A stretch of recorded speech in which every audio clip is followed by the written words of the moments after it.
Et salut à tous les amoureux de la chose ludique, c'est Magna Magister en direct de la bibliothèque. Et cette semaine pour la grosse vidéo, eh bien, je vous présenterai toute la gamme Antica, même les choses je pense que vous ne soupçonnez pas.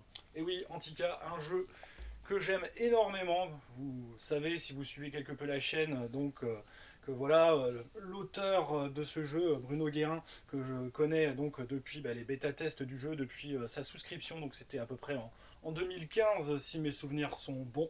Ouais, 2014 pour les premières petites choses qui sont parues. Et donc 2014, voilà, c'est vraiment un jeu magnifique et le jeu que j'ai toujours rêvé, on va dire, de connaître, que j'ai toujours rêvé qui existe dans le paysage ludique, qui a, on va dire, pris sa place sur nos tables de jeu. Après donc une souscription, une des premières souscriptions d'ailleurs, qui pouvait, on va dire, se dérouler dans l'Hexagone. Donc à l'époque c'était sur Ulule. Et vraiment, voilà, j'ai donc, comme je vous le dis, pu participer au bêta-test du jeu, j'ai fait des retours, j'ai même commencé, on va dire, à faire le relecteur, comment dire, justement, sur cette bêta-test, faire des retours vraiment, on va dire, passionnés, éclairés et motivés pour que le jeu puisse être le plus intéressant, le plus parfait possible. Voilà, aujourd'hui, on en est à l'heure où je vous parle, où je fais cette vidéo. Déjà, la deuxième édition est sortie et bientôt va nous être livré le dernier supplément que je ne pourrais pas vous montrer aujourd'hui, mais je ferai une autre vidéo pour vous le montrer, c'est-à-dire la nouvelle version du mythologique, avec évidemment des souscriptions qui sont d'autres souscriptions qui sont prévues, comment dire, dont je vous parlerai un petit peu après vous avoir fait, on va dire on va dire le tour de la gamme. Voilà. Antica, donc voilà, ça part déjà d'une chose pour moi, comme je vous dis, et je le dis assez souvent pour ceux qui suivent la chaîne. À la base, je suis historien et extrêmement passionné justement d'histoire antique, grecque en particulier.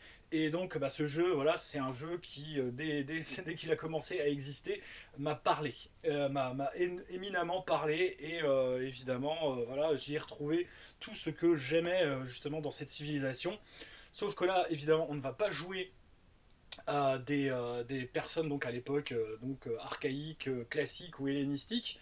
Donc voilà, on n'est pas, on va dire, sur une période historique, mais on est donc sur la période mythique. Donc on est 1300 avant Jésus-Christ, entre 1300 et 1200 avant Jésus-Christ. Donc on joue une parenthèse mythique qui est donc celle qui débute quelque peu avec les exploits de Persée, pour ainsi dire, qui est le plus vieux des héros, si je puis dire, et qui donc va prendre sa retraite et laisser place donc à d'autres, donc voilà, à la quête des Argonautes, aux 12 travaux d'Héraclès, et évidemment, d'Hercule si vous préférez, mais bon là on va dire, on va parler avec les noms grecs, hein, j'en suis désolé, parce qu'on parle bien d'Antica, voilà. Si vous voulez justement plus de détails sur la période, on va dire, romaine, c'était la semaine dernière avec la vidéo sur Imperator que je vous conseille également d'aller voir, puisque voilà, Antica est le grand ancêtre, si je puis dire, autant en termes de jeu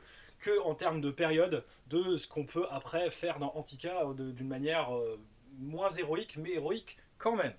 Car là, oui, le but, c'est vraiment de jouer des héros dans cette parenthèse, donc qui va des exploits techniquement de Persée jusqu'à la guerre de Troie, qui va sonner le glas, on va dire, donc de la période des héros, et mettre fin, on va dire, à cette période mythique, techniquement. Et donc, le principe est simple du jeu, c'est que justement, vous jouez donc des descendants des dieux. Vous êtes de près ou de loin tous vous avez tous en tout cas de près ou de loin une ascendance divine plus ou moins rapprochée. Vous pouvez être vraiment un demi-dieu aussi, hein, donc être vraiment fils ou fille d'un dieu ou d'une déesse. Et vous allez revivre ou vivre et faire de nouveaux exploits. Le but étant évidemment de laisser votre place ou pas dans la légende et de revivre ces légendes, mais sans forcément justement laisser votre nom. Et c'est plus des personnages peut-être plus, plus connus, qui nous sont plus connus, qui vont donc nous ramener, comment dire, vos hauts faits, mais à travers leur nom, ce qui est assez, on va dire, frustrant quelque part, mais c'est comme ça, voilà, la gloire ne s'acquiert que, on va dire, de manière plus ou moins fortuite, et en tout cas, c'est par les écrits, par qu'ils nous sont restés, et c'est par les Aèdes qui ont chanté vos exploits, que justement, comment dire, vos prouesses héroïques seront restés jusqu'à nous, ou pas. Voilà, c'est le postulat, on va dire, de base donc, du jeu Antica. Sauf que, évidemment, quand on joue, on va dire, dans cette réalité, dans cette réalité, dans cette, on va dire, fantasmagorie mythique d'Antica, eh ben, en fait, on va jouer avec des détails qui sont des détails civilisationnels, qui sont ceux, en fait, de la période archaïque et classique, telle que nous la connaissons. Car oui, le récit, comment dire, donc, qui est le pilier de ce que va être Antica, donc l'Iliade et l'Odyssée de Homère, qui est donc un Aède lui aussi mythique, hein, on ne sait pas s'il a réellement existé, il y a eu sûrement plusieurs récits, et ça on le sait très bien, qui ont été d'une certaine manière inventés par plusieurs personnes, qui ont été repris, qui ont fait l'objet, comment dire, donc de versions écrites déjà à l'époque, on va dire classique, et qui nous sont restés parce qu'ils avaient un intérêt, on va dire, à la fois historique, pédagogique, grâce, comment dire, à la bibliothèque d'Alexandrie et donc ce qu'on appelle aux enfin comment dire, les grammaticiens. De la bibliothèque d'Alexandrie, qui donc étaient ceux qui gardaient les textes les plus importants de leur temps, et qui les recopiaient. Et c'est parce que justement l'Iliade et l'Odyssée ont été recopiés qui nous sont parvenus jusqu'à aujourd'hui. Et merci à eux déjà, parce que heureusement que le fait que la bibliothèque est brûlée n'a pas en tout cas entraîné, on va dire, la disparition de ces textes, justement parce qu'ils avaient été recopiés de nombreuses fois, surtout on va dire en grec et après en latin, pour nous parvenir jusqu'à aujourd'hui. Et donc nous permettre, nous, dans notre jeu de rôle, de justement, dans notre passion, de justement pouvoir jouer, pouvoir donc expérimenter, pouvoir vraiment revivre tous ces forts moments, comment dire, de la mythologie que nous connaissons tous, hein, c'est des moments, on va dire, qui nous sont très très proches, beaucoup plus proches, je pense, que ceux, on va dire, de l'histoire romaine, même si on la connaît à travers des films. Mais en tout cas, on la connaît, on va dire, plus à travers des expressions, on la connaît plus à travers des choses vraiment, comment dire, faisant partie de notre vie courante, on va les retrouver de manière complètement, on va dire, naturelle. Et pourtant, on sait que, voilà, même si par exemple on fait de l'astronomie, on va retrouver évidemment toute cette passion éminente pour justement la Grèce mythique à travers énormément, comment dire, de choses de notre quotidien. Donc c'est vraiment quelque chose qui fait partie intégrante de notre culture. Et je tiens à le souligner parce que voilà, on décrit assez souvent, et malheureusement trop souvent, on va dire, cet apport culturel, ce fond culturel. Euh, et moi je trouve que franchement, si on le fait vivre déjà à travers notre passion le jeu de rôle, mais que également on la comprend justement à travers tous les aspects qui nous ont apporté dans notre quotidien, dans la langue, dans notre, dans tout notre décorum culturel, ça c'est assez facile de le voir, hein, tout autour de nous. Autant les Romains, voilà, nous ont laissé, on va dire, des traces concrètes à travers des bâtiments, des monuments, des vestiges. Et voilà, la Grèce antique, elle, nous a laissé son héritage à travers la culture, et cette culture, comment dire, justement antique, mythique, qui nous est, on va dire, très proche. Voilà. Donc, une fois cela dit, eh ben, Antica, qu'est-ce que cela nous propose en termes de système de jeu? Alors je vais essayer de vous retrouver une feuille de personnage. Je vais prendre pour cela la feuille de personnage de l'édition collector de la deuxième édition. Et décidément, je vais encore être ennuyé par des quintes de tout pendant toute la vidéo, alors que ça allait très très bien avant. Donc voilà la feuille de personnage du livret désolé, de la feuille de personnage. Donc votre personnage est défini par des termes grecs justement, donc par trois attributs, que sont donc le soma, qui définit le corps, le sophos, qui définit donc l'intelligence, hein. Donc Sophos, bah, ça a donné voilà, la philosophie, hein, voilà, c'est la sagesse, hein, en fait, techniquement. Et symbiose, qui est votre caractéristique sociale, avec deux traits donc, qui en découlent, donc, que sont l'ubris et l'aristéia. Donc l'ubris, c'est la démesure, parce que voilà, on est des héros, donc l'héroïsme fait que eh ben, on est soumis, on va dire, à la démesure, donc c'est-à-dire à cette force, si je puis dire, qui nous accompagne, mais qui nous pousse, on va dire, à faire des choses démesurées. Et on sait, comment dire, que les Grecs aiment, eux, la mesure, et donc la démesure eh ben, est toujours, d'une certaine manière, bonne à prendre parce que bah, justement vous allez pouvoir faire des exploits extraordinaires dans le système, mais voilà, bah, vous allez vous attirer quelque peu les foudres, c'est le cas de le dire, voilà, première expression, qui nous vient de ce cher Zeus, dieu, roi des dieux, et donc eh ben, attirer, on va dire, la colère des dieux, qui vont trouver que vous en faites un petit peu trop et qu'il serait bien de vous remettre à votre place parce que vous n'êtes qu'un humain ou un descendant, comment dire, de dieu assez lointain, ou même plus lointain, mais bon, voilà, et vous allez de toute façon déranger quelqu'un. De ces trois attributs découlent trois listes de compétences qui sont donc liées à l'attribut au-dessus. Donc des compétences très variées, hein. Donc bah, voilà, dans le soma vous allez plutôt avoir les compétences physiques, donc bah, voilà, des compétences d'armes, les compétences, on va dire, comment dire, bah, par exemple équitation, grimper, natation, voilà, les compétences athlétiques de manière générale. Dans le sophos, évidemment, vous allez avoir toutes les connaissances, voilà, donc ce qu'on appelle les épos, hein, voilà, c'est des domaines, on va dire, comment dire, de savoir, divers et variés, voilà, théologie, médecine, navigation, lire et écrire aussi. Et en symbiose, évidemment, tout ce qui est lié au social, mais aussi un petit peu, on va dire, voilà, à la roublardise, etc., à la discrétion, justement, la diplomatie. Donc c'est le social, mais également un peu, on va dire aussi, la tromperie, on va dire, toutes les compétences, en fait, qui tiennent lieu, comment dire, de vouloir un peu mystifier son prochain. Voilà. Donc après, on a de quoi également marquer les avantages des avantages, parce que vous aurez des avantages et des désavantages. Je vais y revenir quand je vais feuilleter le livre. L'équipement et donc aussi vos points de vie, voilà, qui sont égales à 10 fois la valeur de votre soma. Donc, pour la création de personnages, ce sont des points à répartir. Donc, vous avez 7 points dans les caractéristiques. Après, vous choisissez donc une origine géographique, hein. Donc voilà, vous avez des cartes comme ceci par exemple dans la version collector, j'en reparlerai, qui vous permettent donc bah, de descendre déjà donc d'un dieu ou pas, plus ou moins proche en tout cas, et après donc d'être né, comment dire, dans une des régions de la Grèce dite, voilà, c'est la Grèce continentale et la Grèce des îles, des archipels. Et cela vous permet donc bah, déjà d'avoir un capital de compétences. Et après, vous allez rajouter évidemment des points.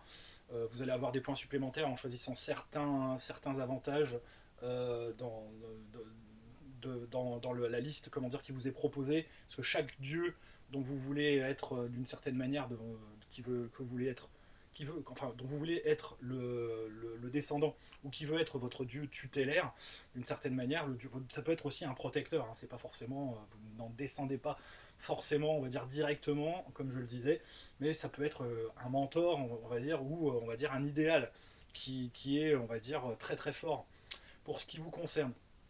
Donc vous avez avec ça tout votre capital de compétences. Et après, bah, donc, vous avez une certaine somme d'argent qui se calcule. C'est une petite formule. Et ça vous permet après d'acheter votre équipement, sachant que l'équipement est assez cher, donc vous commencez un petit peu en pagne, en slip, si je puis dire. Mais c'est normal, hein, ça fait partie du jeu. Voilà, donc ça c'est pour la création de perso. Ensuite, globalement, pour le système de jeu, on est dans un système qui est à base de D10. Donc vous allez ajouter votre, on va dire, enfin vous allez prendre en fait le nombre de dés, que je ne me trompe pas, parce que sinon je vais confondre avec le système Imperator, qui pourtant voilà, les deux échelles, comme je le disais, sont compatibles, hein. Donc en fait vous pouvez prendre les caractéristiques d'Antica pour, on va dire, jouer à Imperator, et inversement, c'est tout à fait jouable, on est sur la même échelle. Sauf qu'évidemment la résolution ne se fait pas de la même manière. puisque là donc c'est toujours donc un facteur de, là ça va être un facteur de difficulté à battre, en prenant donc un certain nombre de D10 correspondant donc à à vos compétences, à la valeur de votre compétence, et à ce meilleur dé que vous allez avoir, vous allez rajouter votre valeur de caractéristique pour battre donc une difficulté. À savoir que si vous faites évidemment un 10, vous avez la possibilité de le relancer. Sauf que évidemment vous allez prendre des points donc de Némésis qui font que bah, quand vous en aurez trop, certains dieux vont commencer à dire que ça fait un peu longtemps que vous les défiez, que vous traînez comment dire dans le coin. Et donc ils vont déclencher une chose qui est également assez importante donc dans le jeu, qui est votre Moira. C'est-à-dire vous avez au début quand vous créez votre personnage une phrase sibylline qui vous a été techniquement donnée, on va dire, par un oracle, l'oracle de Delphes pour le plus connu, ou l'oracle voilà, de Dodon. Voilà. Il y avait plein évidemment d'oracles hein, à l'époque, mais les plus connus évidemment étaient ceux donc de Delphes, la Pythie de Delphes, et l'oracle donc de Dodon, qui est on va dire l'oracle qui rendait ces prophéties, enfin ces phrases sibyllines à interpréter, on va dire, de manière assez subjective, sous un chêne sacré dans lesquels, on va dire, étaient accrochés des tessons de poterie qui bruissaient, comment dire, avec le vent et qui, en fonction, on va dire, des bruits qu'ils faisaient en s'entrechoquant, eh ben, ils pouvaient détecter comme ça les, les, les, les décisions des dieux d'une certaine manière, puisque c'est cela, ce sont des oracles. Et donc, eh ben, vous avez une phrase qui vous dit dans telle circonstance, tel jour, à telle heure de presque, vous mourrez, comment dire, à cause de ça. Voilà. Donc, ou dans telle circonstance. Voilà. Et donc, évidemment, après, ça va être au maître du jeu d'adapter quelque peu cette prophétie quand elle va se déclencher, que vous aurez trop de points de Némésis. Savoir que vous allez gagner également des points d'Ubris aussi quand vous allez. Ça va de pair en fait, hein, vous gagnez des points d'Ubris, les points d'Ubris qui vous seront nécessaires pour utiliser vos pouvoirs. À savoir que il y a des pouvoirs donc qui doivent avoir, enfin qui nécessitent 3 points pour pouvoir être utilisés. C'est les pouvoirs majeurs en fait de votre dieu. À chaque fois que vous en avez un dieu tutélaire, il y a un pouvoir majeur qui coûte 3 points. Donc bah là, il va falloir avoir fait déjà des actions d'éclat parce que vous n'aurez pas forcément 3 points d'entrée de jeu pour justement lancer ce genre de pouvoir. Donc il va falloir un petit peu déjà défier les dieux. Et après, bah, vous aurez la possibilité d'utiliser ce pouvoir majeur. Et après, vous avez deux pouvoirs mineurs généralement, que vous pourrez utiliser une fois par jour, si mes souvenirs sont bons. Mais après, il y a des conditions. Donc évidemment, il y a aussi de la magie. Bon, la magie étant assez mal vue, hein, parce que bon, les pouvoirs qui sont issus des dieux, ça va. Mais la magie, on va dire, voilà, c'est un domaine qui est plutôt, comment dire, féminin, hein, faut être clair. Alors faut savoir, voilà, je le dis sans arrière-pensée aucune, mais voilà, la civilisation grecque était extrêmement misogyne, ça nous le savons bien. Et donc, voilà, tout ce qui, d'une certaine manière, était mauvais, maléfique, néfaste, etc., était d'une manière ou d'une autre féminin. Alors, on voit bien Pandore, hein, le mythe, si vous connaissez bien le mythe de Pandore. Voilà, c'est les fléaux de l'humanité ont débarqué, on va dire, sur Terre à cause d'une femme. Enfin, d'une femme qui a été créée de toutes pièces, mais elle avait l'apparence d'une femme, donc bah, tant pis pour elle. Voilà, et donc il faut faire avec cela, et la magie n'est pas de reste. Alors vous pouvez faire des magiciens, hein, des sorciers, mais voilà, surtout chez les hommes, il y a quand même, on va dire, un aspect, comment dire, magique autour, par exemple, d'Hermès, qui peut donc, voilà, vous êtes magicien d'Hermès, mais souvent, c'est plus, on va dire, certaines divinités pas très bien vues, hein, qui vont donc vous permettre de faire de la magie. Donc c'est les mêmes pouvoirs, sauf que chaque pouvoir, on va dire, maintenant est un sort, et donc vous allez devoir, évidemment, utiliser donc le fluide magique pour justement pouvoir lancer, comment dire, vos sorts, et donc bah, vous serez limité évidemment par l'énergie magique que vous pourrez canaliser pour pouvoir les lancer. Voilà, donc et ça c'était dans la première édition décrit déjà dans les règles qui allaient donc avec la campagne des Argonautes. Sauf que voilà, maintenant ça a été intégré complètement dans, on va dire, la deuxième édition du jeu, ainsi que d'autres choses qui traînaient dans deux trois suppléments qui étaient parus, en particulier les règles donc sur les titans, car vous pouvez jouer également des descendants des titans, et c'est diablement intéressant, c'est le cas de le dire, de pouvoir jouer justement des descendants des titans. Moi par exemple là on est en train justement de jouer la campagne de la guerre de Troie avec l'auteur, et donc ben, je joue une descendante de Chronos, et c'est plutôt pas mal. Il y a d'ailleurs un deuxième joueur à la table qui joue aussi un descendant de Titan, et je trouve que bah, c'est plutôt intéressant d'avoir ce point de vue. Voilà, c'est quelque chose d'extrêmement intéressant. Donc voilà, je crois qu'au niveau du système de jeu, j'en ai dit à peu près l'essentiel. Je voudrais souligner tout de même l'extraordinaire travail qui a été fait en termes donc de données civilisationnelles. Justement, donc je vous disais que le jeu bah, se passe à l'époque mythique, mais dans toutes les données de civilisation du quotidien sont des données qui nous viennent donc de l'époque archaïque, et par on va dire les textes, ou par justement comment dire, l'archéologie, ou de l'époque classique. Et donc bah, c'est dans cette réalité là en fait qu'on va vivre. On va pas vivre vraiment dans l'époque mythique. L'époque mythique, on savait pas trop, on sait pas en fait ce qui s'y est réellement passé. On a très peu d'ailleurs de vestiges, hein, et des sources comment dire textuelles, faut même pas y penser. Vraiment les premières sources textuelles réelles qui commencent à exister, donc c'est pas avant le 8e, 7e siècle, hein.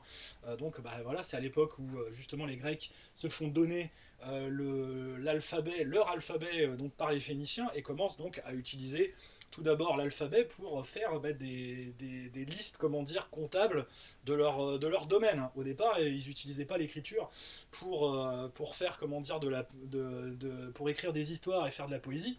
Ils les utilisaient pour des raisons très pragmatiques, pour du commerce et on va dire des comptes rendus, de gestion, et comment dire, ah mince, comment ça s'appelle, bon, bah, le terme m'échappe, ça va me revenir. Enfin, en tout cas, ils l'utilisaient pour des choses, en tout cas très on va dire, concrètes. Voilà. Pour faire des inventaires, voilà, c'est ça. Des inventaires donc de ce qu'ils possédaient dans le domaine. Bah, à partir de ce moment-là, oui, il y en a d'autres qui vont utiliser cette écriture pour bah, laisser, comment dire, à la postérité des textes poétiques. Et justement, l'Iliade et l'Odyssée est un texte poétique. Il est écrit comme un poème. D'ailleurs, on appelle ça il est divisé en chapitres, qui sont donc des chants. Et c'est écrit, comment dire, donc dans ce qu'on appelle voilà le fameux alexandrin d'aujourd'hui. Donc c'est, on va dire, voilà deux comment dire strophes, comment dire, de 6 syllabes. C'est les deux ensemble, hein. Ils sont toujours divisés à peu près en deux, comme on le fait, comme ils le font après dans la poésie classique. Et donc bah, ça fait donc 12 pieds, donc 12 syllabes sonores, si je puis dire, pour donc et faire leur pour on va dire édicter, enfin oui voilà, pour matérialiser la forme de leur texte. Voilà. Je sais, c'est dur, comment dire, à expliquer comme ça, et pourtant quand on le vit, c'est beaucoup plus simple finalement. Mais bon, c'est pas si facile que ça à faire malgré tout. Donc il y a toute une forme, en tout cas, qui régit, comment dire, ce genre de poème. En plus, on va dire, voilà, des choses spécifiques, évidemment, au départ à la langue grecque. Voilà, en termes de rythmique, en fait, et de... Bon, voilà.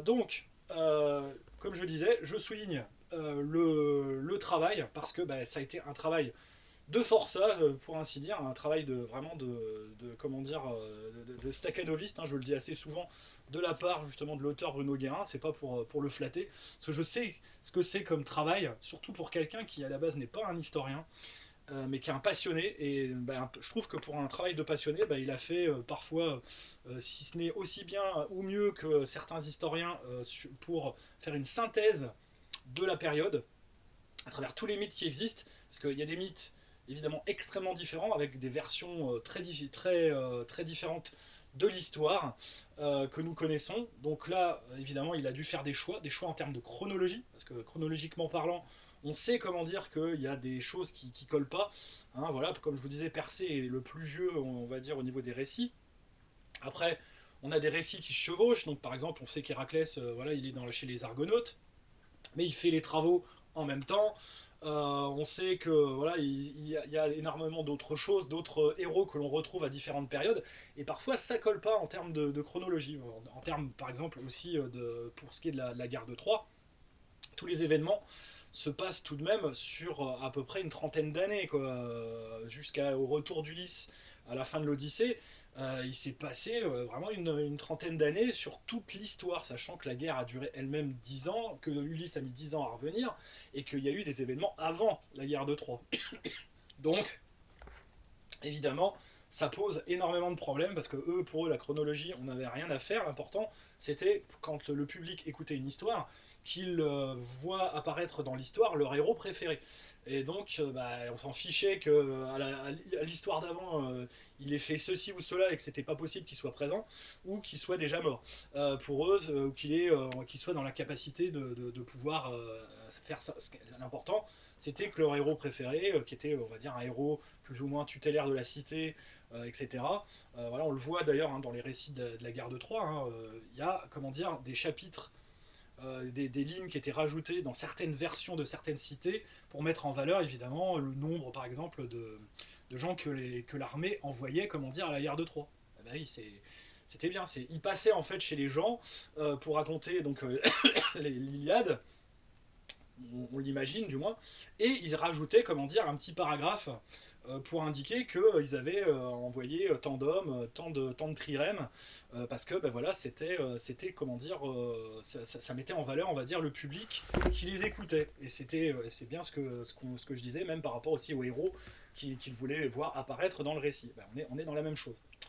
Donc voilà, un travail extraordinaire de synthèse en termes civilisationnels. Moi je dis, franchement, c'était pas une mince affaire. En termes chronologiques, donc des choix aussi, des choix au niveau des mythes, parce que comme il y a des mythes très très différents, donc c'est une des versions de l'histoire que vous aurez dedans. On est souvent d'ailleurs en train de je dis pas de se prendre le bec, mais de discuter, de dire ah bon, c'est cette version-là de l'histoire que tu juges, comment dire, comme étant la bonne, parce que moi j'ai vu d'autres versions, voilà, de ça, donc on est obligé de se mettre d'accord sur ce qui s'est réellement passé, on va dire, dans la chronologie, on va dire, idéale. Donc vous pouvez vous fier, la chronologie qui est telle qu'elle est là est la plus logique. Il n'y a pas, on va dire, de gros raccourcis ou de grosses, on va dire, de gros arrangements qui peuvent sembler, on va dire, un peu aberrants ou inacceptables. Pour moi, en tout cas, voilà, j'ai pas été blessé en tant qu'historien, historien antiquiste, pas du tout. Et au contraire, même, je trouve que vraiment, comme je vous dis, le travail a été fait et bien fait. Alors, la présentation de la gamme, parce que je pense maintenant avoir assez, on va dire, parlé de la chose. Eh ben, tout commence déjà donc en 2014. C'est vrai que à l'époque, on attendait très très très très très impatiemment, moi le premier,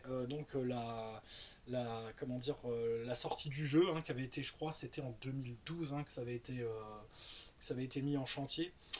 Et donc c'est sorti donc courant 2014, fin de l'année 2014, et on nous propose tout simplement de bêta tester.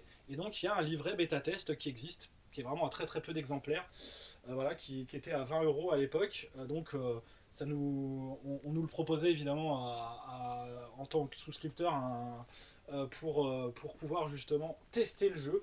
Et c'est à partir donc de ce livre donc qui présente en fait 130 pages du livre de règles, avec vraiment le minimum, hein, en termes de données de civilisation, de système de jeu et de création de personnages pour pouvoir, on va dire, comment dire, ouais, mettre le pied à l'étrier.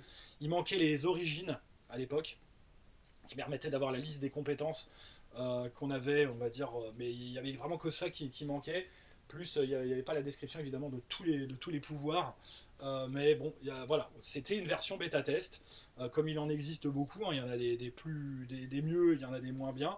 Celle-là, en tout cas, moi, m'a permis de tester le jeu, de faire des retours, de proposer des scénarios qui d'ailleurs mèneront pour l'un d'entre eux en tout cas à, on va dire, un scénario coécrit avec l'auteur qui a été publié dans Casus Belli, hein, qui est aujourd'hui disponible gratuitement, qui s'appelle l'Amazonomachie.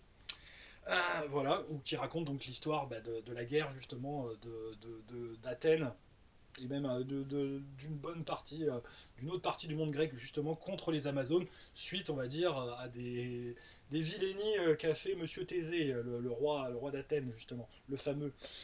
Oui, celui qui a tué le Minotaure. Euh, et donc, voilà, donc ce livre-là, vous le verrez pas très souvent, c'est clair, parce que je suis sûrement l'un des seuls et uniques à le posséder encore, à garantir dans l'histoire du jeu de rôle qu'il y a ça qui a existé, parce qu'il y a eu vraiment quelques dizaines d'exemplaires. Donc si jamais vous passez dessus, voilà, vous verrez que de toute façon la maquette était encore comment dire, à améliorer, qu'il y a eu évidemment des bugs, des coquilles qui ont été corrigées depuis, etc. Donc voilà, de toute façon, préféré largement la deuxième édition, qui elle, vraiment, là je sais, je l'ai relu, c'est moi qui l'ai relu, donc je sais de quoi je parle. Celle-là, voilà, il y a encore une coquille qui a dû m'échapper, mais c'était un saut de paragraphe qui a depuis été raté, mais globalement, elle est vraiment nickel par rapport à ce qu'on pouvait avoir à l'époque. Donc, le livre de base, complet, couverture dure, le voici. Donc là, on est vraiment dans la première, voilà, 200 pages, avec donc tout ce qu'il y avait d'important à l'époque. Donc voilà, en plus voilà, j'avais un ex-libris à l'époque. Voilà, la dédicace de Bruno Guérin, quand je l'ai rencontré, je crois, l'une ou deux premières fois, voilà, qu'on a pu avoir l'occasion de se rencontrer, parce qu'il avait la chance en plus d'habiter dans la région, comment dire, où habitent mes beaux-parents en Touraine, et depuis, du coup, il a déménagé dans ma région, ce qui fait qu'on peut jouer ensemble plus souvent, quand il n'est pas évidemment en convention, à promouvoir le jeu, parce que voilà, c'est on va dire un homme qui est très très présent justement sur les salons et les conventions pour promouvoir le jeu, ce qui fait que la communauté autour d'Antica est quand même assez étendue, que le jeu est connu, on va dire, de pas mal de gens, même si voilà, il est assez discret en boutique et sur, on va dire, les différentes boutiques en ligne. Le jeu, par contre, voilà, vous pouvez l'acquérir assez facilement auprès de lui ou auprès, il y a des stocks aussi chez GDR Edition. Euh, donc, vous pouvez l'acquérir assez facilement directement auprès de l'auteur ou par le canot de GDR Edition qui édite aussi Imperator. Voilà. Donc ça, c'est un livre qui, on va dire, a été bien amélioré depuis, de 200 pages voilà, sur la deuxième édition. Là, issu de la boîte collector, on en est quand même à 345 pages. Il y a eu énormément de choses qui ont été revues, corrigées et rajoutées. Et voilà, donc de ce que je vous ai dit, les origines, les faits civilisationnels, la création de personnages, avec la description de chaque dieu, avec tous leurs pouvoirs, les avantages et désavantages qui leur sont plus ou moins liés, le système de magie, le système donc de Moira, donc de prophétie du personnage, enfin le système de magie, quand je dis magie, c'est-à-dire il y a en effet comment dire les pouvoirs qui sont décrits, mais sous la format comme si c'était des sorts, puisqu'on peut aussi les utiliser en tant que sorts, sachant que les règles de magie complète étaient à l'époque donc dans un petit supplément que je vais vous montrer dans un instant qui s'appelle l'Hermione. Voilà, donc le livre était complet et il y avait il n'y avait pas de scénario, ni à l'époque, ça a été décrié d'ailleurs de feuilles de personnages, sauf que tout était trouvable en ligne en fait, que ce soit la feuille de personnage et voilà, plein de scénarios. Donc tous les scénarios que Bruno faisait jouer en convention étaient disponibles par l'intermédiaire de la scénariothèque. Il y avait des liens qui vous permettaient d'avoir accès donc, aux différents scénarios. Ce qui était plutôt une très très bonne chose parce que le jeu était facile en fait à faire vivre justement à travers tous les scénarios gratuits qui étaient mis à disposition par l'auteur et qui donc étaient des scénarios de convention qui permettaient de faire tester le jeu à l'époque, qu'il remettait en ligne juste après, parce qu'il faisait à peu près un ou deux scénarios par an pour justement la saison des conventions. Et tout cela, ils existent. Alors, c'est vrai que j'ai oublié comment dire, mais j'ai deux pochettes énormes avec justement tous les scénarios qui sont parus. Il y en a à peu près une quarantaine, ce qui est quand même assez phénoménal, qui sont toujours encore aujourd'hui accessibles gratuitement. Euh, Il y avait évidemment un écran, donc qui est voilà, quasiment normalement épuisé, hein, il en restait encore quelques exemplaires d'après ce que j'en ai entendu il y a quelques mois, donc à mon avis il ne doit plus en rester. Il y en avait eu encore de disponibles en option lors de la souscription. Il y a parfois des stocks qui sont retrouvés par l'éditeur et donc ils les remettent en ligne. Mais là, je crois qu'à mon avis, l'écran c'est cuit. Si vous l'avez par contre et que vous réussissez à le dénicher, sachez que il est totalement compatible avec la deuxième édition. Donc il n'y a pas besoin. Voilà. Mais je pense que d'ici une souscription ultérieure, il sera réédité, refait. Parce que bah, voilà. Et donc il était édité tout seul comme un grand indépendamment.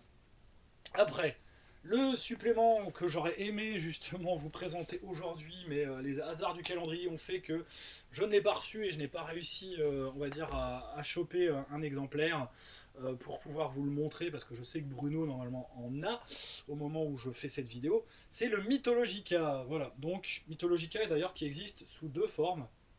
Un petit format et un grand format normal. Donc petit format couverture glacée, voilà, hein, ça, et grand format couverture mat. Donc 132 pages où on vous décrit les dieux, les divinités mineures, les héros, les monstres. Il y a vraiment trois grosses parties. Sauf que là, au niveau du Mythologica, donc on était, comme je vous le disais, à 132 pages. Eh ben, la nouvelle version que j'ai donc en PDF et que je regarde là justement à l'instant fait tout de même beaucoup plus, c'est-à-dire 318 pages. Hein, 318 pages. Voilà. Ce qui veut dire que depuis cette version-là du Mythologica, il y a eu plus du double, presque le triple, le triple même, puisque on va dire toutes les statistiques qui sont parues justement dans les divers suppléments, même ceux qui ne sont pas encore parus, tout a été, on va dire, réunifié en un seul livre que j'attends avec impatience, avec une magnifique couverture de Gabriel Bulik, qui représente Cerbère. Et donc voilà, c'est deux petites versions. Alors la petite version qui était, je crois que c'est celle-là qui était très limitée et celle-là qui était un peu moins limitée. Mais aujourd'hui, évidemment, ces deux-là ne sont plus du tout trouvables. Voilà, ça ne saurait tarder. Donc là, si normalement les choses vont bien, il devrait être livré dans le courant du mois d'octobre, là, puisque là je tourne cette vidéo qui va sortir début octobre. Je vous referai une vidéo de toute façon pour vous le présenter et peut-être même j'inviterai l'auteur pour pouvoir en parler. Voilà, et parler aussi du futur. Et on en a déjà un petit peu parlé. Je vous renvoie à l'interview qui avait eu lieu sur la chaîne. Il y a plusieurs interviews de toute façon de Bruno Guérin qui vient nous parler d'Antica, mais aussi d'Imperator. Et on parle un petit peu du futur de la gamme. Un petit supplément, voilà, qui était paru. Hermione, donc c'est un petit supplément de règles. Donc avec des règles dedans sur la navigation et la deuxième grosse partie, c'était sur quoi déjà? Donc oui, il y avait les règles sur la navigation. Et la deuxième partie du bouquin, c'était sur... oui, voilà, c'est ça, sur la pharmacopée. C'était le temps que ça me revienne. Donc là, vous avez vraiment toutes les règles pour gérer, comment dire, un navire, gérer des voyages en navire, sachant que c'était extrêmement périlleux à l'époque, ce qui naviguait, on va dire, à côte, on va dire à vue de côte. Il n'allait pas on va dire en haute mer, et s'il le faisait, c'était vraiment à leur risque et péril en se repérant aux étoiles. Donc c'était un peu scabreux.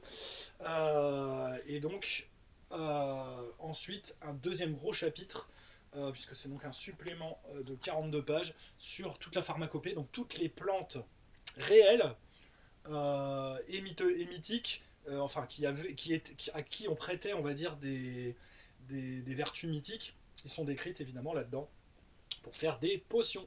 Et ça, c'est plutôt pas mal. Sachant que tout ça, ça a été intégré dans la deuxième édition. Voilà. Donc, d'ailleurs, Hermione, hein, voilà, en plus, j'étais assez content parce que c'est moi qui ai trouvé le nom du supplément à l'époque. Voilà, j'ai le droit de me mousser quand même, après tout, je suis chez moi. Après, si on continue dans l'ordre, les Argonautes, là je suis assez content de vous le présenter. Il y a deux versions d'ailleurs des Argonautes, hein. une version papier glacé, une version couverture mat. Voilà, au niveau de la pagination, il est normalement identique, hein, 176 pages Ah non, il y en a un à 176 pages et l'autre à 174. Alors je ne sais plus pourquoi. Est-ce qu'il y a eu un changement de pagination? Je ne sais plus pour quelle raison. Mais globalement, les deux sont identiques, hein. Donc je crois que celle-ci, c'est la première. C'est la couverture mat. Et c'est la couverture, on va dire, glacée. Ça doit être la deuxième. Ou l'inverse. Je ne sais plus. Je dois vous l'avouer. Toute la campagne, donc la première grosse campagne, on va dire, jouable, mythique par justement les joueurs, les héros qui vont donc faire partie donc, des 50 argonautes qui vont donc aller à la quête de la Toison d'Or en compagnie de Jason, qui vont revivre donc toutes les étapes évidemment de cette quête mythique pour aller retrouver comment dire cette pelisse comment dire donc de bélier donc qui était un bélier qui avait été donc dédié à Zeus pour avoir sauvé donc deux enfants euh, et dont comment dire, la peau avait été clouée donc sur un chêne sacré donc qui était défendu justement par un dragon. Voilà, couverture de Gabriel Bulik, hein, si je ne dis pas de bêtises. Oui, je crois que c'est bien lui, hein, qui a fait la couverture. Oui, j'ai un doute, mais je crois que oui, on en a parlé. Je vous renvoie aussi à l'interview. Et donc, tout est décrit du début donc de la construction du navire, toutes les étapes, et même voilà jusqu'à on va dire jusqu'au retour donc dans sa cité à Iolcos, dont il va donc dont il est censé devenir roi. On chasse donc l'ancien roi grâce à encore une ruse de Médée où concrètement, voilà, sans spoiler, ça se termine assez mal, ça se termine, on va dire, en ragoût, si je puis dire. Voilà, c'est le ragoût. Et je suis assez content parce que c'est, on va dire, l'un des scénarios, justement, le scénario des jeux, comment dire, funèbres, qui de l'ancien roi qui a été intégré, comment dire, puisque c'est le premier scénario que j'avais écrit pour Antica, il a été intégré à la campagne. Donc il y a un peu de moi dedans. Voilà, et j'en suis assez heureux. Donc il y a mon nom, comment dire, dans les crédits, ce qui est normal, puisque voilà, j'y ai participé. Et donc dans cette version, il y avait également les compléments de règles donc sur la magie et des nouvelles ascendances divines, donc là des divinités plus mineures, des dieux mineurs, donc en plus tout ça donc ça a été intégré comment dire à la deuxième édition, hein, donc toute cette partie règles qui fait 45 pages, voilà, avec Orphée, elle a été intégrée également à la deuxième édition. Donc voilà, donc ce PDF en plus il était disponible pour les souscripteurs. Il n'est plus évidemment trouvable en version papier. Il sera réédité, j'espère, bientôt. On va en reparler. Et donc voilà, c'est l'une des, en tout cas, des premières campagnes que je vous conseille en tout cas de maîtriser, parce qu'elle est assez, elle est bien, comment dire, bien sur des rails, sans être trop dirigiste. Elle permet quand même vraiment de vivre de très très gros moments. Et donc moi, je vous la conseille si vous pouvez l'acquérir pour l'instant donc en PDF, si ça a été fait lors de la souscription. Et dernier supplément qui était sorti, alors celui-là en plus il est limité à tellement peu d'exemplaires que voilà, mais il est aussi disponible en PDF lors de la souscription donc de la deuxième édition et du Mythologica. C'est donc La Guerre de Troie, donc un supplément de 120 pages, où donc tout simplement on vous propose de revivre la Guerre de Troie avec un souci de détails pour ce qui est de la description donc de la région de la ville de Troie, les différents peuples évidemment, voilà, les différents protagonistes avec donc des dessins donc très très explicites, très très bien fichus donc de Gabriel Bulik. Voilà, voilà, par exemple vous avez Hélène de Troie par exemple ici, tout en beauté, hein, une femme qu'on aurait aimé rencontrer pour prendre le thé avec elle. Voilà, Ulysse aussi devant son cheval. Et oui. Et donc, voilà. Là, nous, on est en train de la jouer, donc moi, je ne vais pas la relire. Voilà. Ouh, le vilain, oh là là, il est en train de l'embrasser derrière, dans les coins. Ouh là là, c'est pas beau. Et c'est ça qui va fiche le bazar, vilain Paris, va. Ouh là là. Et ben voilà, donc c'est la guerre de Troie. Évidemment, en 120 pages, c'est très dense, il y a énormément de choses à faire. Moi, voilà, je pense de toute façon que le supplément fera aussi l'objet d'une réédition, parce que c'est vraiment l'un des aspects majeurs de la gamme. Alors, hormis, donc ça, c'est ce que je vous ai présenté, c'est toute la gamme de la première édition. Donc, dans la deuxième édition, eh bien, nous avons le livre de base qui est paru, voilà, qui est possible de trouver également encore chez l'éditeur, donc chez, chez GDR Édition, qui est distributeur de la gamme, et dans une boîte collector avec plein de bonus. Donc, dans cette boîte, qui est une boîte cloche de très bonne qualité, n'est-ce pas? Et là, nous avons tout d'abord un livre, donc celui-là vaut 49 €, si vous le trouvez en boutique, très complet, parce que là, au moins, il y a un scénario dedans. C'est le scénario donc des Jeux Olympiques, donc voilà, qui permet de découvrir le système de jeu en douceur, en fait, autour donc d'une intrigue qui tourne autour évidemment des fameux Jeux Olympiques. Donc, avec la dédicace de l'auteur, pour le travail fourni, j'en suis très heureux. Donc là, beaucoup plus complet, comme je vous dis, là on est passé quasiment presque du simple au double en termes de pagination, avec des plans également, donc de Jocelyn Grange à la fin, voilà, du livre, qui sont vraiment, vraiment superbes. Voilà, on sait à quel point il aime bien faire des plans, Jocelyn.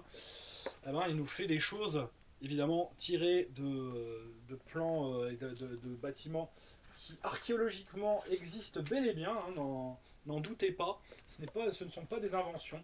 Il n'y a pas de, on va dire, c'est très, très quand même, on va dire, proche, et voire même parfois carrément, c'est la réalité, comment dire, de ce qu'étaient les bâtiments, tels que l'archéologie nous a permis de les redécouvrir.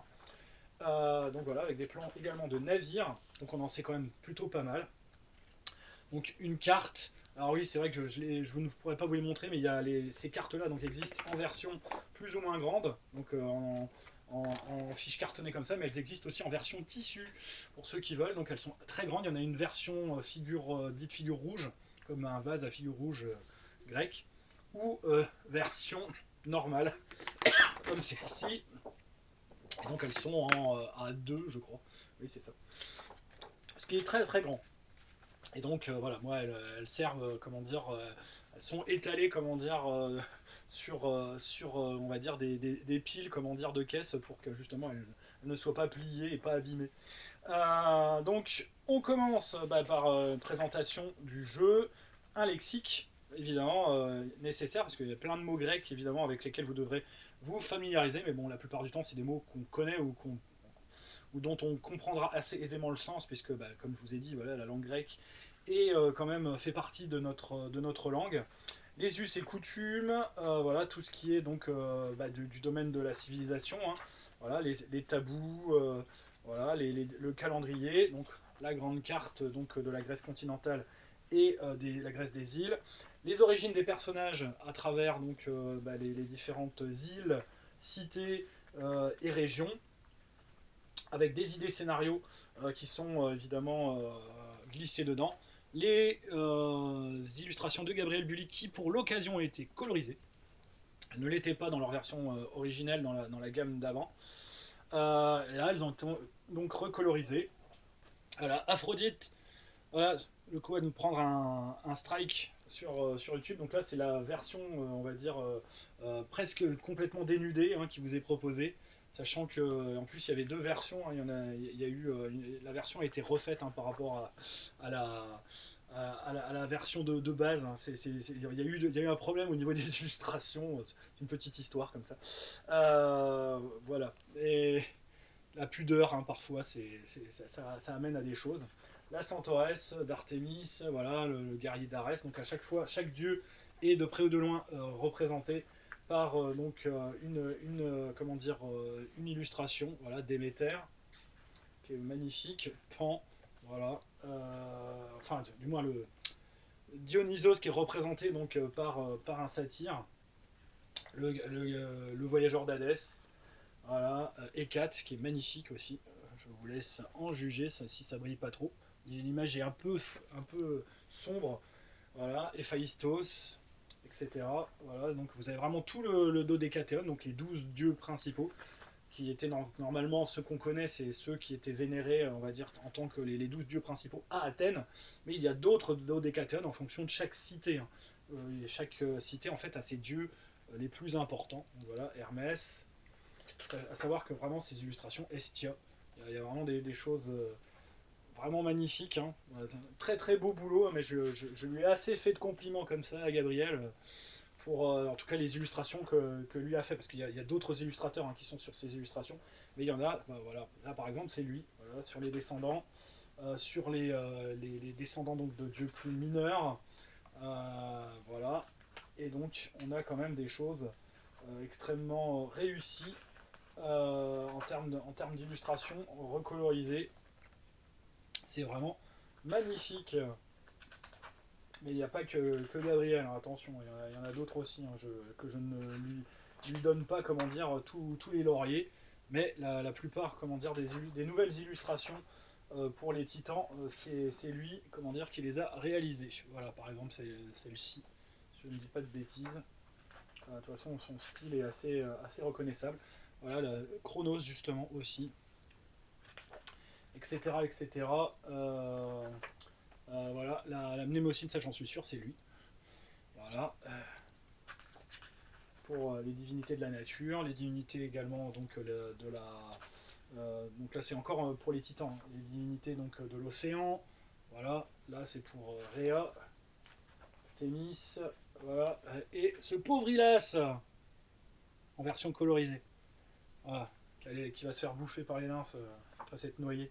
Quel idiot quand même. Oui, ça c'est dans justement les Argonautes.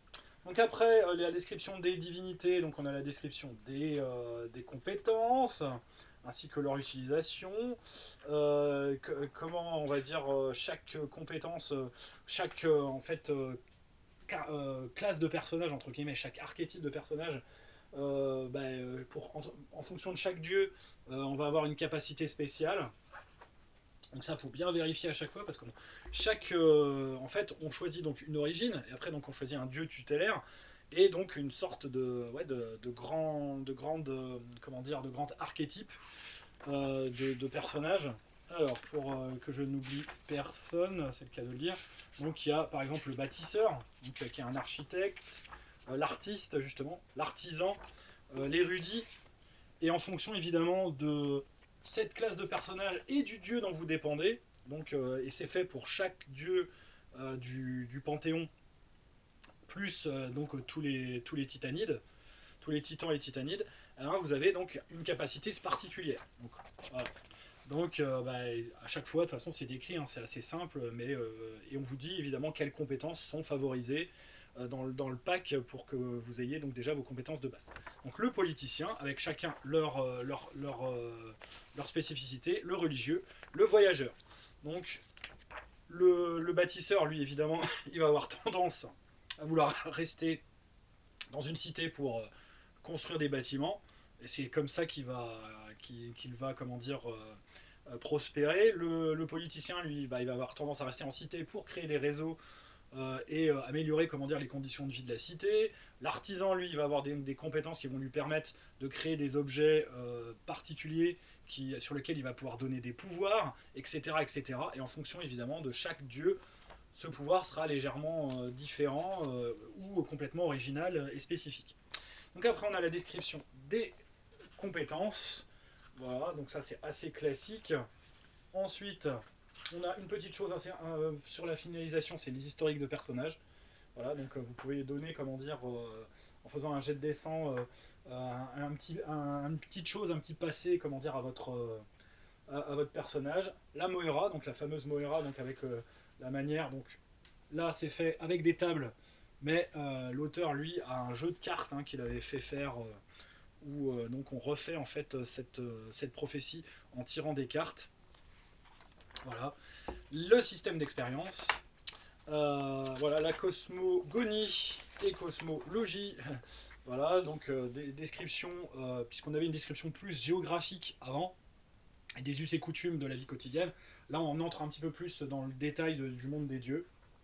Donc les fameux panthéons, les différents types de dieux. Comment ça fonctionne tout cela, les équivalences aussi, voilà, puisqu'on a l'équivalent grec, mais comme vos personnages, en fonction de leur pérégrination, seront, on va dire, amenés à aller en Égypte ou à d'autres...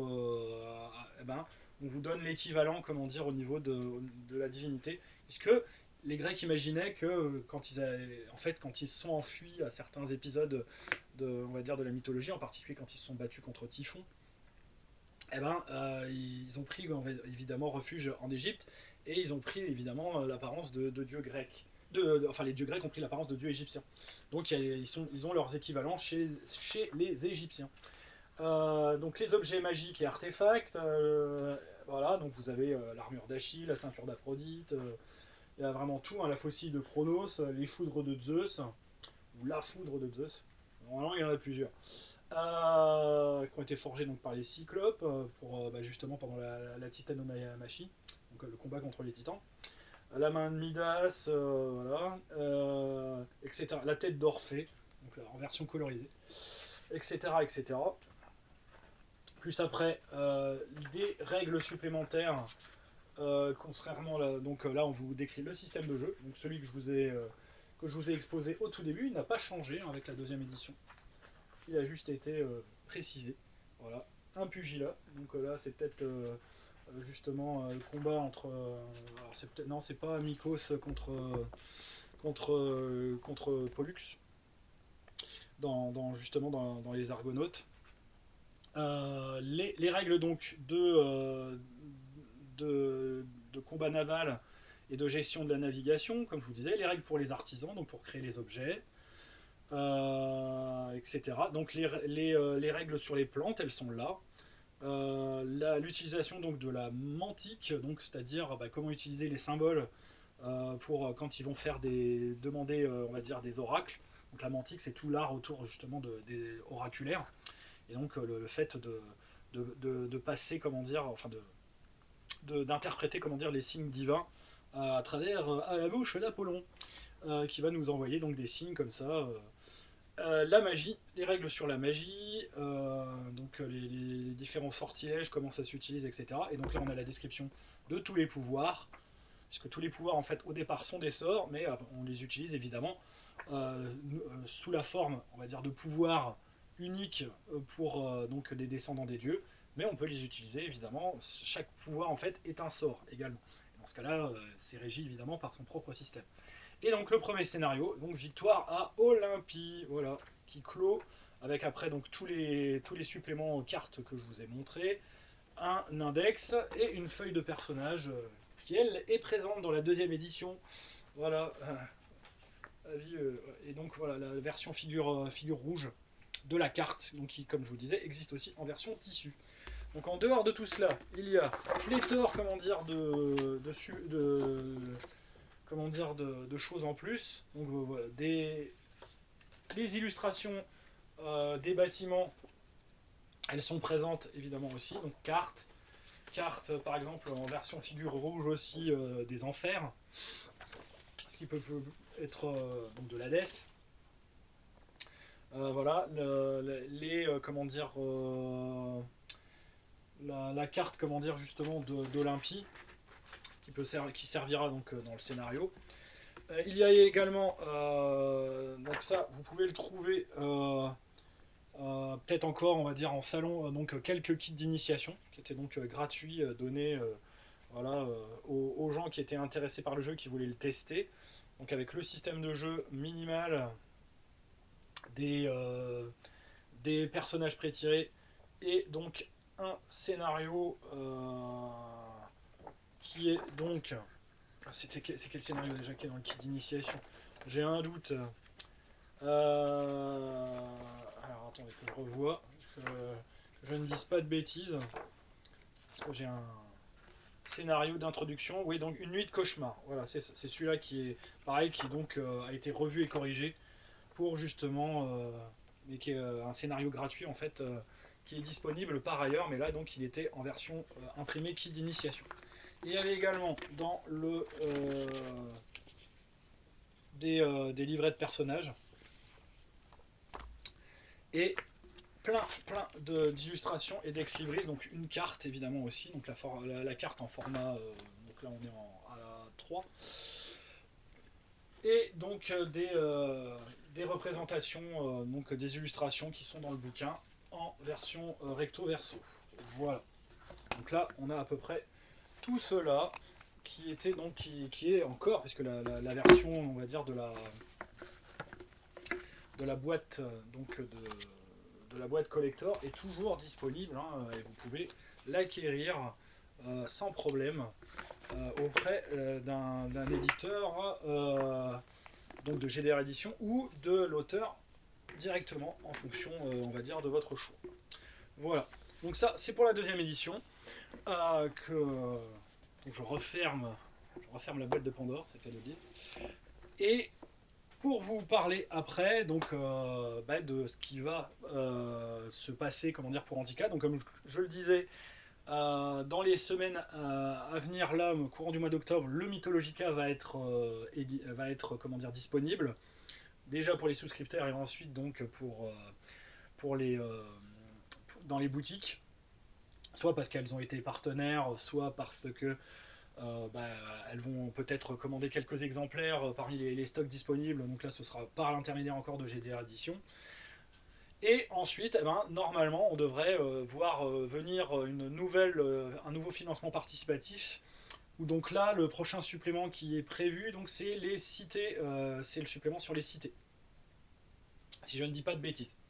Donc supplément qui à la fois décrira donc le monde des cités, la gestion de la cité et donc les différentes cités les plus importantes de la Grèce, on va dire mythique, et avec également aussi des scénarios qui seront prévus, donc des scénarios qui tourneront autour justement du thème de la cité. À savoir que dans les suppléments qui sont prévus, on va dire dans les années à venir, je sais donc qu'il y a un supplément également sur le monde des îles qui est prévu justement. Et supplément on va dire sur les mondes mythiques, à chaque fois évidemment avec son lot de scénarios, et que il y a toujours on va dire des choses en stock, hein. L'auteur a des suppléments à peu près pour les 10 ans à venir, hein, pour ce qui est d'Antica, donc ça risque pas de manquer, donc restez comment dire on va dire proche on va dire des réseaux, proche comment dire des plateformes de financement, parce que généralement ça se fait sur Game On, hein, pour Antica. Vous verrez qu'il y a des choses qui vont arriver. Donc là normalement c'est les cités, hein, qui va sortir en financement participatif lors donc du prochain financement. Je peux pas vous dire exactement quand ce sera, parce qu'il y a un financement Imperator qui doit, comme je le disais dans la vidéo précédente, qui doit avoir lieu. Donc je sais pas, normalement ça serait plutôt Imperator qui va passer en premier et Antica qui passera en deuxième, donc ça sera peut-être pour l'année prochaine, je présume. Voilà. Donc voilà, je crois que j'ai à peu près tout dit là-dessus, sur une gamme, comment dire, donc qui renaît grâce à sa deuxième édition, puisque vraiment tout le reste, comment dire, est complètement épuisé malheureusement, mais la deuxième édition, elle, vous pouvez la trouver. Le Mythologica version révisée, triplé de volume, vous le verrez donc normalement aussi débarquer. Si vous avez été souscripteur, dans votre boîte aux lettres, sinon essayez de le trouver en boutique ou auprès de GDR Edition. Et voilà, donc c'était un grand plaisir en tout cas encore cette semaine de présenter donc le travail d'un auteur vraiment qui le mérite. Donc voilà, allez y jeter un coup d'œil si vous êtes intéressé par donc le monde de la Grèce mythique.